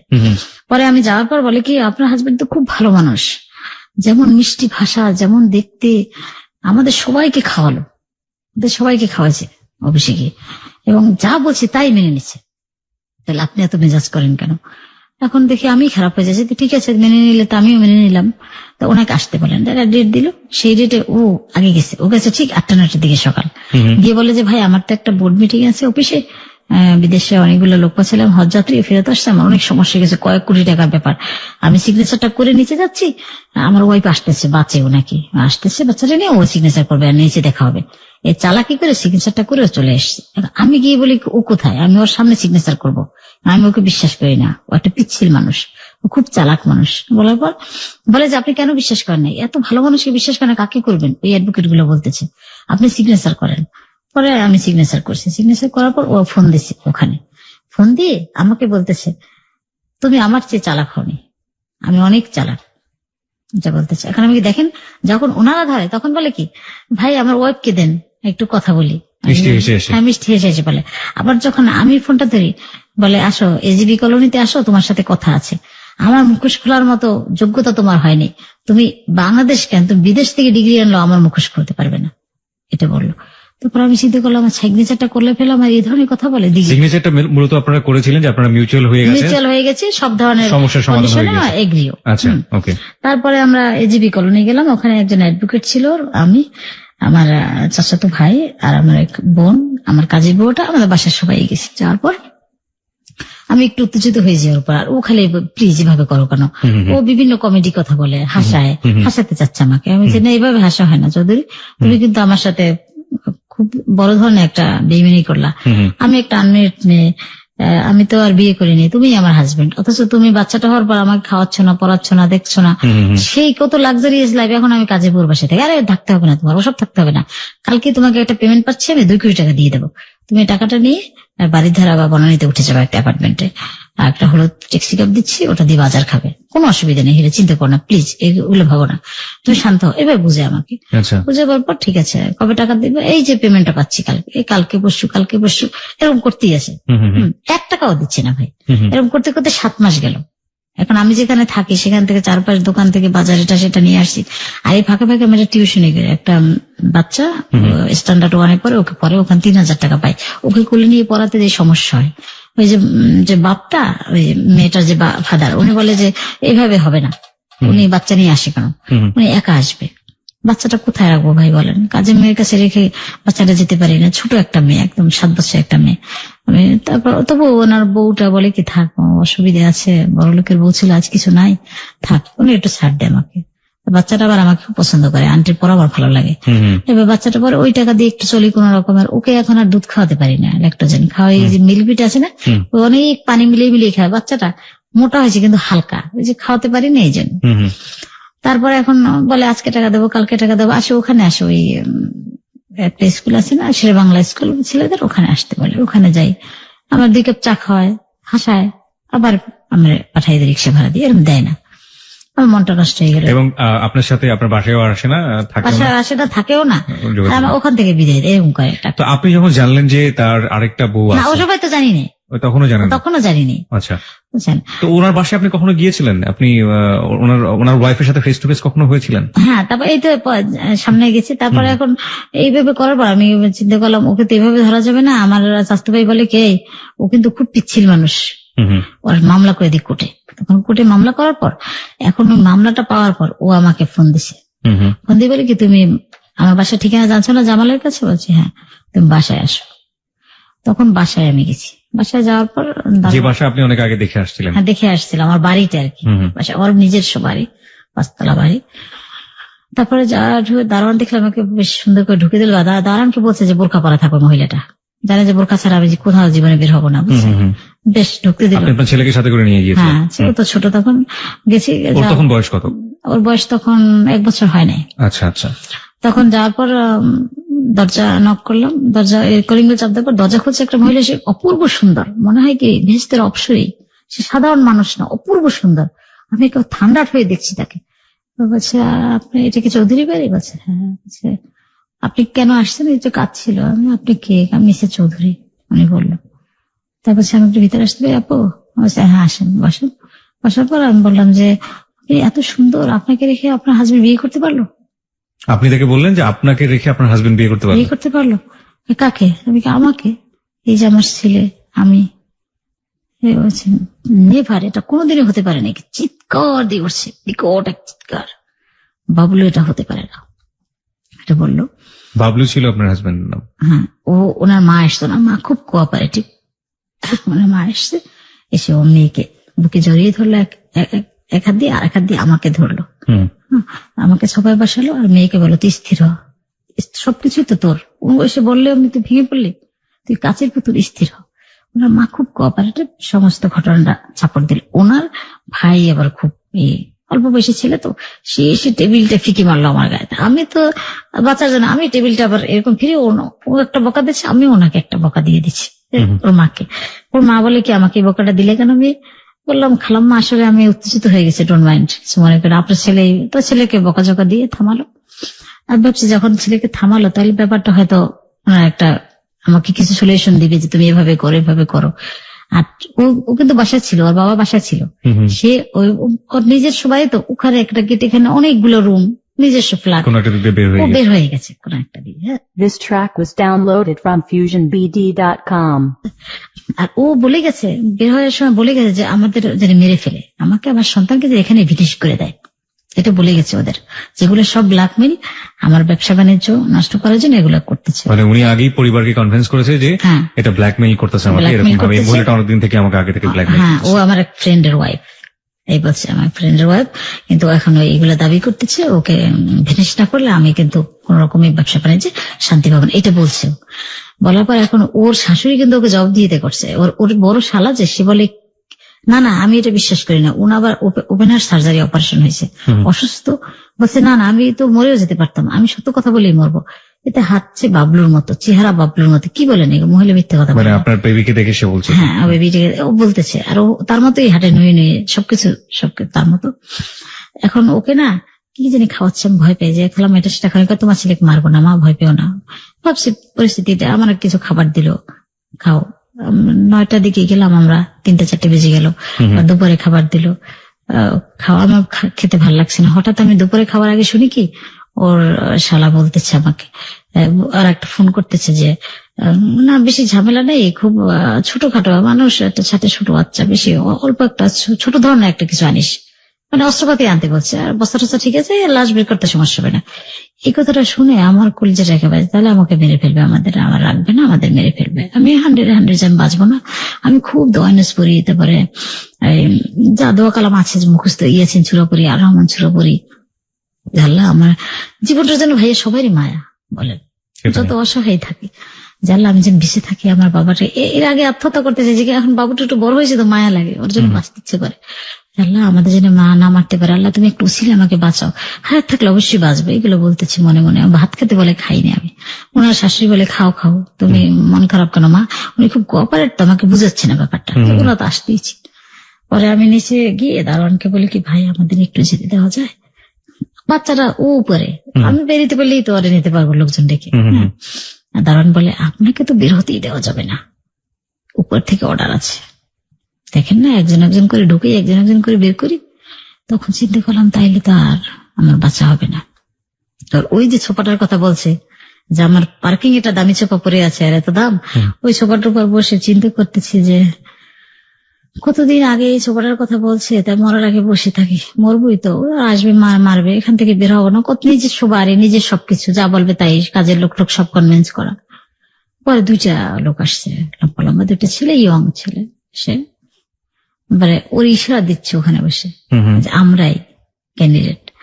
তারপর ছেলেটা আমার ব্যাগটা কেড়ে নিয়ে বললো দেশ কোথায়? বললাম আমার দেশ বরিশালে। ব্যাগটা নিয়ে দেখলো ব্যাগের মধ্যে কিছু কোনো বোমা টোমা অস্ত্রপাতি আসেনি, যে না আমার বাচ্চার একটা ফিডার আর ওই একটা কাবিনের কপি ছিল, ওই কপিটাও পড়ছে। পড়ার পর দেখে যে ওর নানা বাড়ি, ওর নানা আমরা এক বংশী, যে আপনাকে মারতে আসছে যে ছেলে, দুইটা ছেলে, ওই একটা ছেলে আর কি হুম হুম। আমার দেশের ভাগ্নে হয়। তো আমার ভাইয়ের নাম বললো যে আপনি তার বোন? বলছি হ্যাঁ। তো আপনি তো আমার খালা হন। তারপরে আমার আব্বার নাম বললো যে আপনি তো সম্মানিত লোকের মেয়ে, আপনার অবস্থা এইভাবে কেন? তা বলছি বাবা এখন তো বলা যাবে না সবকিছু, কি করব? এখন কয় যে আমি বলতেছে খালাম্মাই বলি আপনাকে। দারোয়ানটাকে আবার না দেখেই বলতেছে, কারণ ও যদি আমাকে পুরো হেল্প করে তাহলে ওর বন্ধুর সাথে বেজে যাবে, একসাথে লোক তো। তা বলছে আপনি কিভাবে? তাহলে আমি একটু উপর দিকে আসি। উপরে গিয়ে ওদের সাথে মনে হয় ওদের কনভিন্স করছে যে ভিতরে বসে কিছু করা যাবে না, বাইরে বসে করব, বাইরে অপারেশন হবে আর কি। আমাদের নিয়ে বের হলো। বের হওয়ার পর বলতেছে আপনাকে তো আসলে মারতে নিয়ে আসছে আমাকে, আপনি তো মরেই গেছিলেন। আমি যদি ব্যাগটা না খুলতাম, কাগজটা না বের করতাম, তাহলে তো জানতাম না আপনি যে মীর সাহেবের মেয়ে, আর আমি তো আপনাকে ছাড় দিতাম না, আমার কাজই তো এইটা। তো এখন যান থানায় গিয়ে একটা মামলা টামলা করে এইটা জিডি করে আসেন যে আপনাকে আটকে রেখেছিল এবং আপনাকে মারতে চেয়েছে, উল্লেখ করে আপনি পুলিশ নিয়ে আসেন। এখন তো কোনো প্রমাণ থাকলো না, যেহেতু আপনি মামলা করছেন, মামলার মিউজিয়ামের জন্য আপনাকে ডাকলো। পরে আমি থানায়, মোহাম্মদপুর থানায় গেলাম। ওরা টাকা চায়, জিডি করতে শুধু টাকা চায়। ভাই আমার তো টাকা নেই। থানা থেকে কি বললো আপনাকে? থানা থেকে একজন সাব ইন্সপেক্টর দিল, একটা জিডি করলাম। জিডিটার উপরে একটা সিগনেচারও করলো না, বলে আমি দেখে আসি। বলে জিডিটা করার পর উনি চলে আসছে আমার সাথে ওই বাসায় গাড়ি নিয়ে আসার পর দারোয়ান খবর দিচ্ছে, ও তো আবার সরে গেছে, ও তো আর বাসায় নেই। পরে বাসায় না থাকলে ওর ইচ্ছে করলে পাইতে পারতো, তারা খুঁজতে পারতো, দেখতে পারতো, কিন্তু তারা খুঁজে নেই। বেডরুমে ওরা ওর বউকে বেডরুমে ডাকছে অফিসারকে, যে আমার কথা শুনে। এবার শুনলাম আলমারির খোলার শব্দ হলো, টাকা ধরাই দিছে। মানে বের হয় বলে কি যে এই ভেবেই আসলে কিছু কিছু মেয়ে মানুষ আছে ঢাকার শহরে, সে ব্ল্যাকমেল করে বড় লোকদের চলে। কি বলবো, চলেন আমাকে বলছে নিচে চলেন। না এভাবে আপনি এদের সাথে পারবেন না, শুধু ঝামেলা করে। আপনার বাচ্চা চেহারা, হ্যাঁ পুলিশ অফিসার, হিন্দু একটা পুলিশ অফিসার বলছে বাচ্চা চেহারার সাথে আপনার মিল নেই। ওকে সবাই দেখে নেপালি বাচ্চা বলতো, ছোটকালে নেপালি বাচ্চা মাত্র ছিল। বাচ্চা কোথায় দিয়ে টোকাই মোকাই নিয়ে আসছে, হাঁটেন। আমাকে একটা মূল্যহীন ভাবলো। আমি যে নিয়ে গেলাম পুলিশটা, সে আমার দাম দিল না। পরে বাসায় চলে আসলাম, যে থাক, ওরা চলে গেল থানায়, আমি বাসায় চলে আসলাম। আসার পর এখন তো ওই থানায় এই কোর্টে হয়, প্রত্যেক তারিখে আমরা যাই। এখন কোর্টে উনি বললো যে এই সিগনেচারটা আমার না। এখন আমি কোর্টে উঠে আমার যে অ্যাডভোকেট যে কথা বলতেছে, আমার কথা পছন্দ হয় না, তার চেয়ে আমি বেশি ভালো বলতে পারি। আমি বলছি আপনি কি বলেন, আপনার তো ভালো লাগছে না, আমাকে বলতে দেন। আমি বলি না, আমাকে কোনো কথা বলতে দেয় না। আর উনি আসে 25 জন 30 জন অ্যাডভোকেট নিয়ে, আর আমি একটা ছোটখাটো অ্যাডভোকেট, তাও কথা বলে না। আমি যা বলি ও বলে না। হ্যাঁ, তা আমি বলছি আমাকে বলতে দেন না, উনিই বলবে। এখন ওনারা বলে যে আমি ব্ল্যাকমেল করছি, বিভিন্ন রকম মানে ম্যাজিস্ট্রেটকে বোঝানোর চেষ্টা করে, ম্যাজিস্ট্রেট সেটাই বোঝে। আমি কি বলবো, আমি খালি ওর দিক তাকাই, যে আমার সন্তানের দিকে একবার তাকাই। আমার বাচ্চাটাকে আমি দামি ড্রেস পাই, তখন আমি ইউনিলিভারে চাকরি করতাম, দামি ড্রেস পরাই নিতাম, চকচক করতো বাচ্চাটা দেখে ওই আর এক কোর্টের ম্যাজিস্ট্রেট পর্যন্ত কুলে নিছে, ওকে যে দেখতো সেই কুলে নিত, এক্সিলেন্ট দেখাতে ছোটকালে। কিন্তু ও সামনাসামনি এভাবে ওর দিকে এক দৃষ্টিও তাকাইতো না, কখনোই তাকায় না, নিজের বাচ্চার দিকে কখনো তাকাতো না, কখনোই এসে তাকায়নি ওর দিকে। সেটা আমি লক্ষ্য করতাম, কুটি উঠি তাতে কি হয়েছে, আমার দিকটাকে অনেকবার দেখছে যে আমার কি মুভমেন্ট, কিন্তু বাচ্চাটার দিকেও কোনো সময় তাকায়নি। তারপর এভাবে তারিখ যাচ্ছে, বছর খানিক মতো মামলা চলছে। ও চিন্তা করলো যে মামলায় যদি হীরা, ও তো জানতো আইন টেন, আমি তো আর জানতাম না যে উচ্চ আদালত করলে, ডিএনএ টেস্ট করলে তো বের হয়ে যাবে যে আমার সন্তান, এগুলো যাতে না করতে দেওয়া যায়, তাহলে সে বুদ্ধি করি ওই করে আমার যে অ্যাডভোকেট, তাকে আমি 50 টাকা 100 টাকা 200 টাকা 500 টাকা দিই, ও বেশি করে টাকা দিয়ে ফেলছে। আপনার অ্যাডভোকেটকে আর সাক্ষী যারা ছিল, আমার যে আমাদের বাসার দারোয়ান ছিল, তারপরে আমার দুঃসম্পর্কে চাস্তো ভাই একটা ছিল, তারপর ওই যে দুলাভাই, এদের সবাইকেই কনভিন্স করে ফেলছে। আমার সেই চাস্তো ভাইকে 3 নম্বর সাক্ষী ছিল, সাক্ষী 2 লাখ টাকা দিয়ে দিতেছ, সে আর আমার বাসায় আসে না। তারপর অ্যাডভোকেট আমাকে যে মামলার যেদিন জাজমেন্টটা হবে সেদিন তো আমাকে জানাবে, আমি উঠবো, আমি খারাপ একটা রেজাল্ট হলে তো আমি জানবো যে এই রেজাল্ট আমাকে দিছে, যেহেতু মামলাটা 1.5 বছর 2 বছর চললো, কিন্তু সেই জাজমেন্টের তারিখটা আমাকে সে জানায়নি। আমাকে বলে যে আপনি ঢাকায় থাইকেন না, কারণ ওরা তো লোক বেশি ভালো না, আপনাকে মেরে ফেলবে, আপনার সন্তানকেও মেরে ফেলবে। জীবনের মায়া তো সবাই ভাইয়া, জীবনটার চেয়ে বড় কি আছে। তারা আমি আমার বান্ধবীর বাসা আছে রংপুরে, ওখানে গিয়ে থাকি। বান্ধবীর হাজবেন্ডটা আমার ভালো লাগে না, থাকি অনেক কষ্ট করে, ওর মুখের দিক থাকে। ওর হাজবেন্ডটা ডাক্তার, কিন্তু একটু কেমন উচ্ছৃঙ্খল টাইপের, আমার ভালো লাগে না, চলে আসি আবার। আসে এসে ঢাকায় কাজে বুয়ার বাসায় থাকি, আর ওই ছোটখাটো কাজ করি, তারপর ওকে নিয়ে টিউশনি করি, এভাবে দুধের টাকাটা আমি খাই না খাই 3 দিন 7 দিন, এখন অনেক না খেয়ে থাকি। খাওয়াটা আমি ধরি না, যে জীবনটা বেঁচে থাকতে পারলে, বাচ্চাটাকে বাঁচাতে পারলে। তারপরে এখন আমি তো আর জানি না যে আমার মামলার ফাইনাল হয়ে গেছে। আমি অনেকদিন পর ফোন দিছি অ্যাডভোকেটকে, কি বাসার ভাই আপনি তো আমরা কোনো রেজাল্টই জানালেন না, আমার মামলাটা কি ফাইনাল হবে না? ফাইনাল হলে আমি আর যদি এখানে ঠকে যাই, আমি আরেকটা কোর্ট করবো, আরেক রকম মামলা করব। আমি তো 100-100 আমার সন্তান ওর, এবং এই পৃথিবীতে আমি জন্মগ্রহণের পর আমার যৌবনের আমি বড় হয়েছি, কোনো পুরুষ আমার হাতটাও ধরে নেয়। আমি সেরকম একটা তালেবান ফ্যামিলির মেয়ে, কাজী আমি তো জানি আমি কাবার চেয়ে পবিত্র, ওই একমাত্র আমার স্বামী, এবং ও আমার সন্তানটা জন্ম দিয়েছে। আমি যত বড় কোর্ট আমি সেখানে যে প্রমাণ করতে পারবো আমার সন্তান। কি বললো তারপর? এখন ও বলে কি যে কি বলেন এগুলা, এটা কথা হয় নাকি? কবে আপনার মামলার ফাইনাল হয়ে গেছে? কি বলেন আপনার মামলা আমি জানবো না? আপনি তো আসেন না, আপনি তো খুঁজে পাইনি। কেন? আমার মোবাইল নাম্বার আছে, আমার যে আমি যে রংপুরে থাকি সে TNT নাম্বার, বাসার নাম্বার, ওই অফিসে দুলাভাইয়ের নাম্বার সব ওর কাছে আছে। তাহলে আমি কোনোটা পাইনি আপনাকে। কবে গেছে? গেছে, বেশ ভালো কথা। আমি 2 মাস পর ফোন করছি, বলতে পারতো না যে আপনি হাইকোর্ট করেন, 3 মাসের মধ্যে নাকি হাইকোর্ট করতে হয়, সেটাও আর বলে না। অনেকদিন পর 90 দিন যাওয়াটার পর বলে কি আপনি তো হাইকোর্ট করতে পারতেন, যোগাযোগ করলেন না। কই হাইকোর্ট করতে পারতাম মানে? বল 90 দিনের মধ্যে হাইকোর্ট করতে এখন তো সময় নেই। ওইভাবে জাজমেন্টটা হয়ে গেল, ওভাবে ওই জাজমেন্টটা রয়ে গেল, ওকে আর পেলাম না। এখন চিন্তা করলাম একদিন ওর সাথে যোগাযোগ করি, হ্যাঁ, ওর বাড়ির সামনে যাই, গিয়ে ওকে কিছু বুঝেই বলি যে দেখো বাচ্চাটা নিয়ে এত সমস্যা আছে, এখন আমি কি করব, বাচ্চাটা কি করে বাঁচাবো, তোমার তো অনেক আছে, কেউ জানবে না, বাচ্চাটাকে শুধু তুমি খাওয়ারটা দাও, আমি একটা কাজবাজ করে বাচ্চাটা নিয়ে চলি। এখন গেছি, ওর বাড়ির সামনে দাঁড়িয়েছিলাম, দেখি ও ঢলতে ঢলতে বের হয়েছে। ওদিন ওর গাড়ি নষ্ট, বের হওয়ার পর ও তো বিদেশি স্টাইলে চলতো, বের হওয়ার পর এখন ও একটা সিএনজিতে না বেবি ট্যাক্সিতে উঠছে, তখন সিএনজি ছিল না। ওঠার পর আমি উঠে গেছি, ওর পাশে বসছি। বসার পর এখন ওর লোকে অনেকগুলো পাসপোর্ট, সাইড ব্যাগেট, অনেকগুলো টাকা। এখন আমি বলি আজকে তোমাকে ধরছি, বরিশিল্লা মাইয়া, তোমার আজকে জবাই দিয়ে খাবো। এখন বলে কি করবা? কিচ্ছু করবো না, কুটেই পারো না। দেখো না তুমি আমাকে ব্ল্যাকমেল করছো, এটাই প্রমাণ করেছি তুমি খারাপ নেই, এটা বলে তুমি কিছু পারবে না। তোমাকে আজকে এখানে আমি ধরে নাড়াচ্ছি ওকে বেবি ট্যাক্সিতে বসে। এখন বেবি এলার বলতে চাই বেবি থামো, বেবি থামো। এই মহিলা আমার সাথে, মহিলা বলো কেন, ভুলে গেছে আমাকে, মানে নর্মাল কথা বলতে চৌদেশি ভালোবাসার কথাগুলো মনে করো না। রাতের পর রাত আমাকে নিয়ে ঘুরতে, বড় বড় হোটেলে খেতে, কত দামি জিনিস দিতে, কত ভালোবাসতে। আমার ছেলেটার নাম পর্যন্ত তুমি সিলেক্ট করছো, তুমি দিয়ে নাম, যেহেতু তোমার নাম হীরা, ওর নাম হবে হিমেল বা হিম, তুমি সিলেক্ট করে দিলে। আর তুমি আজ আমার সন্তানকে কিছু দিচ্ছ না, সে না খেয়ে আছে, তার ঘরে দুধ নেই, কিছু খাবার নেই, জানো আমার একটা ভালো চাকরি নেই।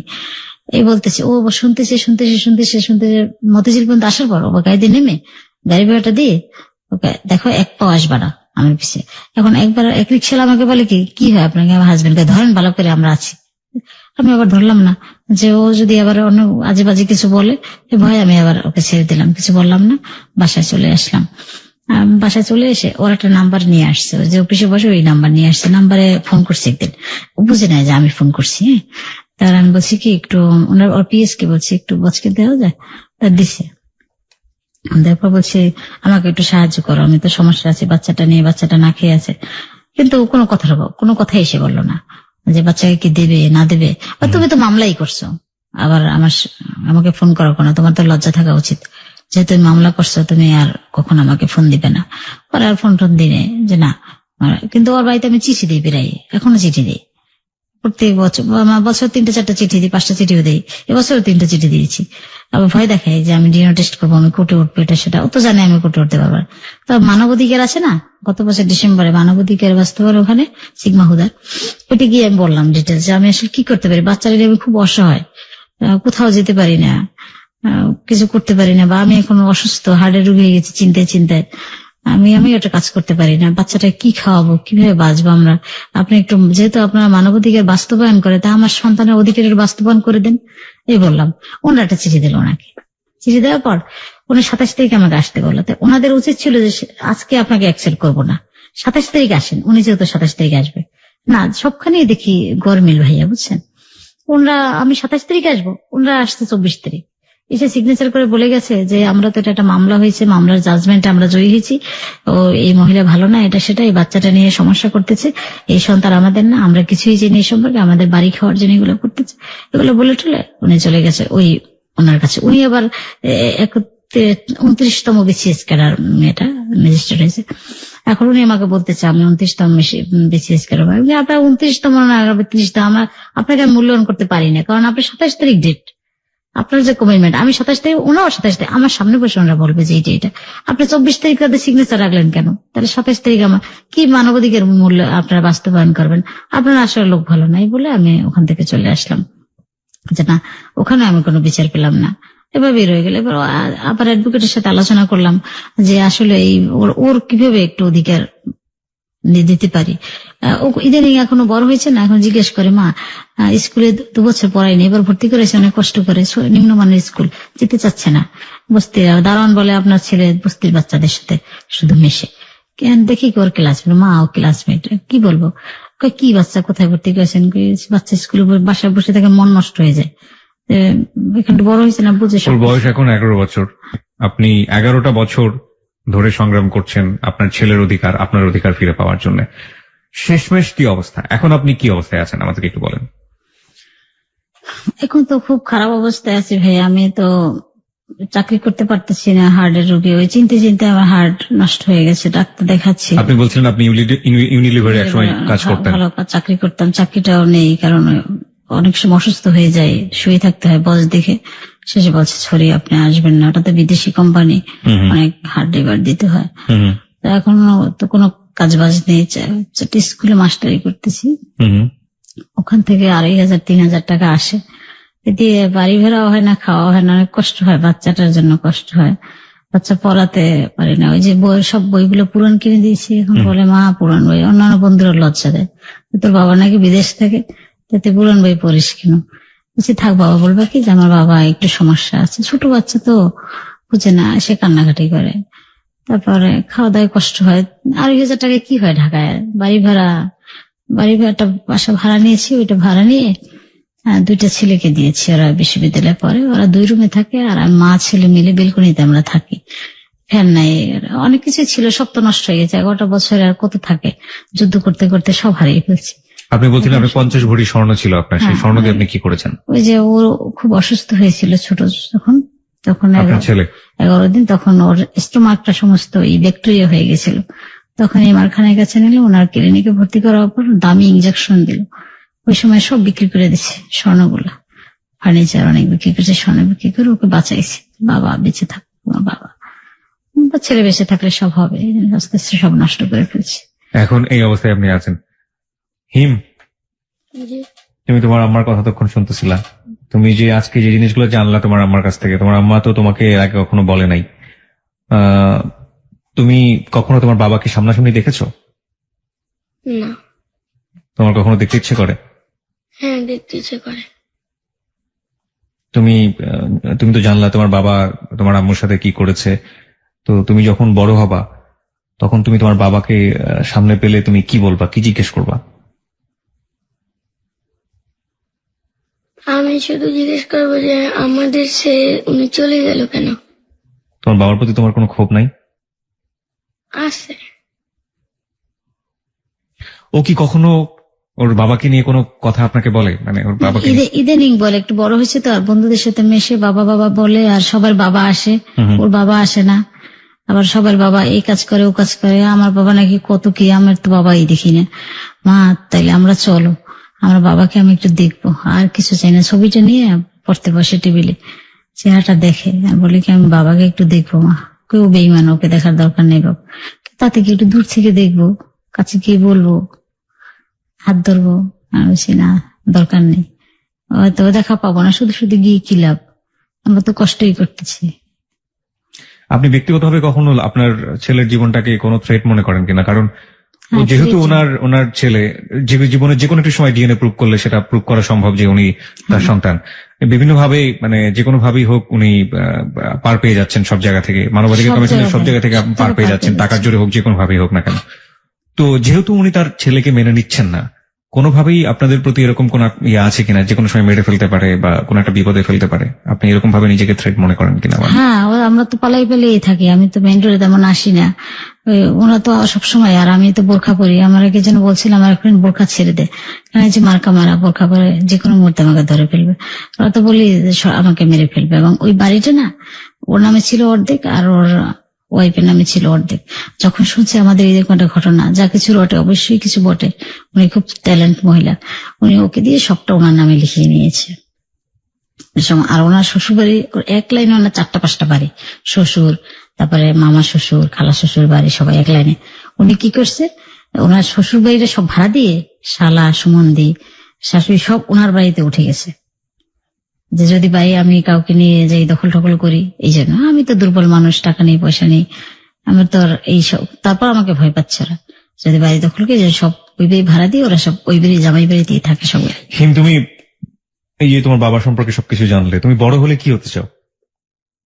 আমি বড় হলে ফটো জার্নালিস্ট হতে চাই। ফটো জার্নালিস্ট হতে চাও? কেন ফটো জার্নালিস্ট হতে চাও? আমার আম্মুর শখ। তোমার আম্মুর শখ, আপনি ওকে ফটো জার্নালিস্ট বানাতে চান কেন? আমি ওকে ফটো জার্নালিস্ট বানাতে চাই। আমার সত্যি ছোট থেকে আমি খুব ছবি তুলতাম। আমার ভাই বিদেশে ছিল তো, অনেক ভালো ভালো ক্যামেরা পাঠাইতো সেই যুগে, তো অনেক ছবি তুলতাম। কোরিওগ্রাফি ভালো ছিল। তো আমি যে ফ্যামিলিতে জন্মগ্রহণ করছি ভাইয়া, সেখান থেকে কোনোদিন এতটা ওপেন হওয়া সম্ভব না। ফুল একটা তালেবান ফ্যামিলি, সম্ভব হয় না। আমার সাংবাদিক হওয়ার ইচ্ছা ছিল, ঢাকায় এসে পড়বো, আর অনেক ছবি তুলতাম, কিন্তু সেটা পারিনি। সুখ দুঃখের অনেক কিছু তুলে ধরতাম মানুষের। আমার এলাকায় আমি একবার ছবি তোলা পেয়েছিলাম, সেখান থেকে আপনার ছেলের প্রতি আগ্রহ জাগে। আমার ছেলেকেও আমি এইভাবে সব সুখ দুঃখ সবকিছু তুলে ধরবে ছবির মাধ্যমে, কথার মাধ্যমে। এটাই যে সে ভালো জানালে ফটো জার্নালিস্ট। তোমার তো কখনো বাবার সাথে কথা বলার কোনো সুযোগ হয়নি। আমরা জানি না তোমার বাবা এই মুহূর্তে রেডিও শুনছে কিনা, এবং শুনে থাকলে যদি তোমার বাবা ধরো এই মুহূর্তে তোমাকে শুনছে, তুমি কি তোমার বাবার উদ্দেশ্যে কিছু বলতে চাও? বলো, তুমি যা বলবে করে বাসায় বসে সেটাই বলে দাও বাবা, সুন্দর করে বলো। আমি আমার বাবাকে একবার দেখতে চাই। তোমার শুধু এইটুকুই চাওয়া? জি। আরগুলো বলো। আমার আর কোনো চাওয়া নাই। আমরা আমাদের অনুষ্ঠানে এই পর্বটা এখানেই শেষ করতে চাই। আপনার কিছু বলার আছে ছোট করে, অল্প করে? আমি একটু বলতে চাচ্ছি যে আসলে আমি তো সব মিলিয়ে দেখছি আমি একটা অভাগা মানুষ। এখন আমার ছেলেটাকে আমি একটু মানুষ করতে চাচ্ছি। আমার হাজবেন্ডের অনেক আছে, কিন্তু ওর কাছে আমি কোনো সাহায্য চাচ্ছি না। আমার বাচ্চাটা, আমি হার্টের রোগী, যে কোনো মুহূর্তে আমি মারা যাবো। আর মারা গেলে হয়তো আমার বাচ্চাটা আমার কাপড়ে নিয়ে আমাকে মাটিও দিতে পারবে না। তাই আমার একটা মানে আমাদের পায়ে, উভয়ের পায়ের নিচে আমাদের কোনো মাটি নেই, আমরা সাগরে ভাসমান। আমরা দাঁড়াতে চাচ্ছি, একটা প্ল্যাটফর্মে দাঁড়াতে চাচ্ছি, যেখানে দাঁড়িয়ে আমার বাচ্চাটাকে মানুষ করতে পারে। মারা গেলেও যেন সে মানুষ হয়, সে লেখাপড়া করে একটা সুনাগরিক হয়, সুশীল সমাজ তাকে দিতে পারি। এটাই। কারণ আমি যদি এভাবে মারা যাই, আমি তো মারা যাবো জানি, আমি যে কোনো মুহূর্তে মারা যাবো, কারণ আমি হার্টের রোগী। আমি অনেক সময় অনেক অসুস্থ হয়ে পড়ি, সে বাজারে গেলে আমি সাথে সাথে অজ্ঞান হয়ে যাই এরকম। তাহলে এই বাচ্চাটা কি করবে তখন? বাচ্চাটা তো কেউই নেই, বাবা দেখলো না, আত্মীয় স্বজন দেখলো না, আমিও মারা গেলাম এভাবে করে। এই জন্য আমি চাই আমি এরকম একটা মানে একটা নির্ভরশীলতা চাই, যে আসলে মরার পর যেন আমার বাবা পড়াশোনা করে মানুষ হতে পারে, সুনাগরিক হতে পারে, ভালো একটা মানুষ হতে পারে। এই জন্য আমি ওর সাহায্য চাচ্ছি না, ও বেঈমান, ও আমাদের অনেক করে ঠকিয়েছে। আমরা এই শ্রোতা পর্বটা এখানেই শেষ করছি। আমরা একটু পরে ফিরে আসবো। আর একটা প্রশ্নের উত্তর আমরা ওদিকে নাই বা গেলাম, আমি সরাসরি দিয়ে দিচ্ছি। এই ভদ্রমহিলাটি 11 বছর যাবৎ তার সন্তানকে নিয়ে যুদ্ধ করছেন, এবং আমি তাকে ব্যক্তিগতভাবে একবার একটা প্রশ্ন করেছিলাম যে আপনি বিয়ে করেননি কেন। তার বিয়ের একটা সম্ভাবনাও ছিল, এবং শুধুমাত্র নিজের সন্তানের দিকে তাকিয়ে তিনি বিয়েটাও করেননি। আমি ব্যক্তিগতভাবে আপনাদেরকে ধন্যবাদ জানাই, মা এবং ছেলেকে। আপনারা কষ্ট করে এতক্ষণ আমাদের ছিলেন এবং আমাদেরকে সময় দিয়েছেন। আমাদের কিছুই বলার নেই। আমরা গল্পের শুরুতেই সবসময় বলে রাখি যে একটা জীবনের গল্প আমরা তুলে ধরি, এবং সেই জীবনের গল্প শোনার পর কি পেলেন সেখান থেকে আপনি, সেই সিদ্ধান্তটা একেবারে